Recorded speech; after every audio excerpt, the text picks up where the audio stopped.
So here's the last two from there. So Ashton says the zeros for this equation are x equals 5 halves and x equals negative 5 thirds. So let's see if she did that correctly. So I'm going to have to factor this right here. So to get 6x squared, I'm going to have some combination of 2x and 3x. I know I need to multiply to be negative 25. So right off the top of my head, I'm thinking it's probably 5 and negative 5 because that multiplies to be negative 25. Now the placement of where's the positive, where's the negative, you're going to have to play around with that a little bit. So let's just try putting the negative in first and then the positive and see if that works. If not, we'll flip-flop them. So I check my work by multiplying here. 2x times 3x is 6x squared. 2x times positive 5 is positive 10. Negative 5 times 3x is negative 15x. Negative 5 times 5 is negative 25. So let's see how that ended up for that middle term. So 10x and negative 15x would be negative 5x.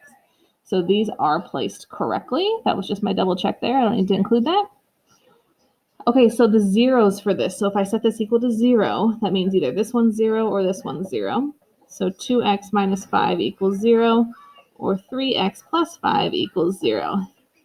So I'm going to solve. I'm going to add 5 to both sides. 2x equals 5. Divide by 2. So I get x equals 5 halves. Okay, so that's one that she had right there. Over here, I'm going to subtract. 3x equals negative 5. Divide by 3.